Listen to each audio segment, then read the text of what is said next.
Hello guys and welcome to SteveKnows, a ton of virtual reality news stories today, and it's all good news here on this channel, only great news stories today, and one of them is about even better virtual reality graphics coming from an update from Nvidia's latest Turing graphics cards. So without further ado, let's just dive straight in, starting with Spiderman. This is a great one for any Marvel fan or people who just like Spiderman. It's one of the first titles I actually played in virtual reality on the PC using my Quest. I got to be Spiderman swinging through the streets, shooting drones and robots using AR VR. A new open source web virtual reality application has been made available for you to enjoy on your Oculus Quest that allows you to swing around the city and shoot a web blaster. Just open the Oculus browser and visit spiderman.webvr.link and you will be presented with the controls before diving into the game, so you know what's going on before you just left on your own to swing around the city. The experience isn't the next generation in visuals or gameplay, but it does allow you to swing through a city like Spider-Man or launch yourself around like Attack on Titan by shooting out your webs and pulling upon it to traverse. You can also find crystals placed around the city to collect as well, but that seems to be the only objective within the game. It's just about having fun. It's still a virtual reality experience not available previously on the Quest, but please be aware if you're prone to motion sickness, be aware of this title. It will not do you any favors. I'm interested to see if they make anything out of this, if Marvel even lets them keep this, because the creator did state that they hope that this is going to be seen as a fan-made project. There's no ads, it's open source, and no profit is being made from it. So fingers crossed, I'm excited to see what comes from this. So next is about the first virtual reality headset that's going to have native eye tracking within it, and that is the Pico Neo 2 Eye. Pico have been working on a wireless virtual reality headset for a while now, and they're going to be showing it off at CES 2020. And there is a ton of virtual reality tech going to be shown off at this event, so please keep your eyes peeled. Lots of haptics as well. The Pico Neo 2 headset has just been revealed and has even more tricks up its sleeve, announcing two more models are going to be released for this generation of HMD. The Neo 2 and the Neo 2 Eye, which contains the eye tracking technology. As this product is partnered with Tobii, the people that brought us the Vive Pro Eye. Eye tracking allows for the analytical studies of user engagement and performance in virtual reality simulations. It can be used for gaze-based gestures, create better user experiences by navigating using only your eyes.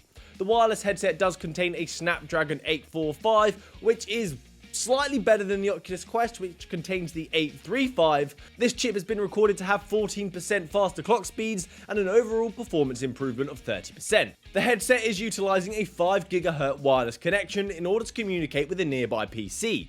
Users have stated that you couldn't tell the difference between this and a wired connection. It's also rocking a 4K resolution display with a 101-degree field of view, which again, nothing special, it's pretty standard at this point. And I love this headset actually has two practical controllers. It has a grip button, it has trigger buttons, thumbsticks and pressable buttons on top as well. Frequently we see third-party supported remotes on these other HMDs, or a single controller like the Vive Focus.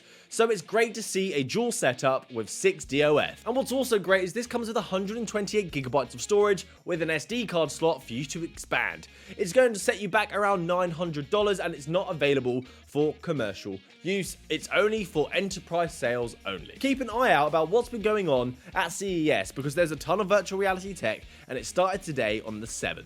And the next story is an awesome one. It's probably my most favorite one. I got very excited when I heard about this, and it hints that 2020 is going to be the year of virtual reality like so many other things. Nvidia just launched a driver update for CES that will allow for support for something called VRSS, Variable Rate Super Sampling, which utilizes the Turing cards, which is the RTX series, designed for real-time ray tracing, improved artificial intelligence, and shading. This update is to improve the image quality in virtual reality gaming. It does this by giving the center of the frame priority, offering 8 times faster shading rates, because that's where the user is actually looking, optimizing the use of the hardware and the visuals being rendered.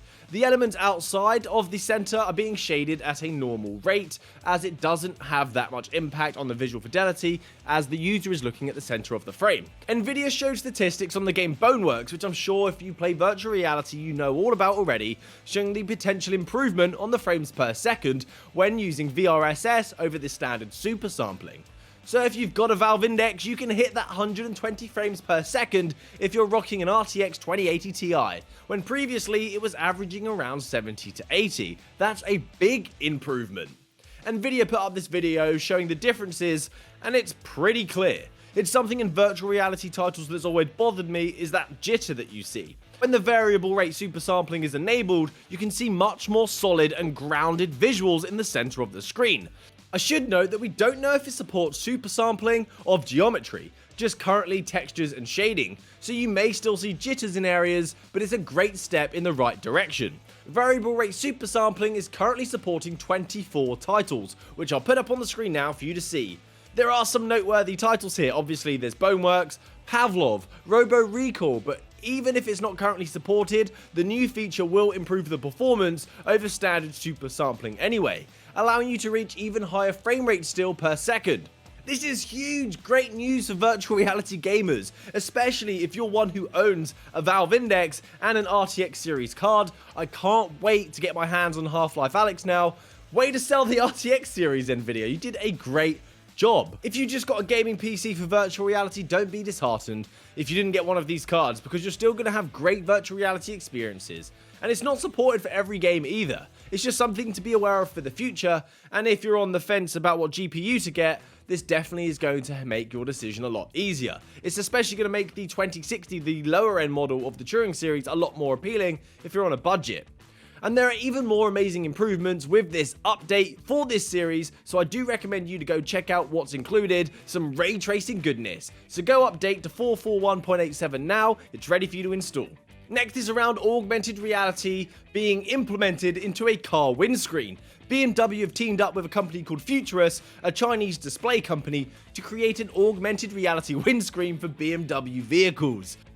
The car's dash has commonly shown miles per hour or kilometers per hour, the revolutions of the engine and your fuel. Their vision is not just satellite navigational displays either, but they want to highlight potential hazards that are going to be emerging.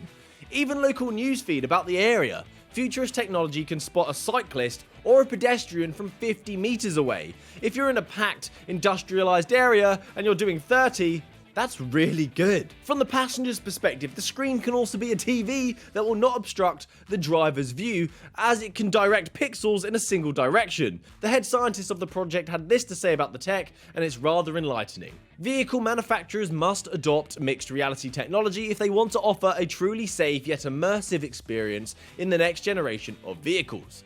The in-cabin experience has not changed radically in decades. Our windscreen transforms the driver and passenger's journey. The technology is the first step towards a smart windscreen that delivers personalized, interactive, in-car entertainment, e-commerce and enhanced safety features, thanks to split-screen technology that does not distract the driver. And the vision for this vehicle is even crazier than anything I've mentioned here, so I will leave the article down below for you to read because it's incredibly innovative and it's just mind-blowing. And speaking of mind, NextMind is NextMind. Even more tech to see at CES 2020, and it's taking home 2 awards, the Best AR and VR Innovation and an honoree in wearable technologies. NextMind is a brain-computer interface that will read signals from the brain and interpret them as some sort of action or command. At CES, the dev kit will be made available for $399, which I'm impressed by. You'd think that this sort of technology is going to be going for thousands. You may have seen a few mind control devices as well, such as Control Labs that Facebook acquired and showed off at OC6, which is a wristband accessory. So the device works by you looking at something which triggers signals in the area called the visual cortex to determine what it is you're actually looking at. And during this process, you're going to be firing neurons as well, which capture the intention of the action upon the object. The product is designed to clip to the back of your virtual reality headset to be easily integrated and not be intrusive to the user. And in these videos, you can see enemies running into the room. The user look at them and think about the intention of shooting them and takes them out. And all of this information is being processed in real time. It's obviously going to be in the early stages, but to know technology like this is being worked upon and we're seeing results this early on, this impressive, it's amazing and worrying. Next is Microsoft's SharePoint virtual reality application. If you are in an office job, you may have used SharePoint for a list store, to share information across the organization, or even a basic data store for a SharePoint web application. But now Microsoft is bringing virtual reality support to SharePoint called SharePoint Spaces. And this is going to be compatible with, of course, the Windows Mixed Reality, HoloLens, but also the Oculus Quest. This is Microsoft's description of the application, and it's pretty amazing, especially when we're so close to the general release for us to enjoy. Build immersive experiences with point-and-click simplicity. Start with smart templates that have beautiful surroundings, ambient sounds, rich textures and lighting. Then add content, which can include 2D files, documents, or images that you may already have in SharePoint.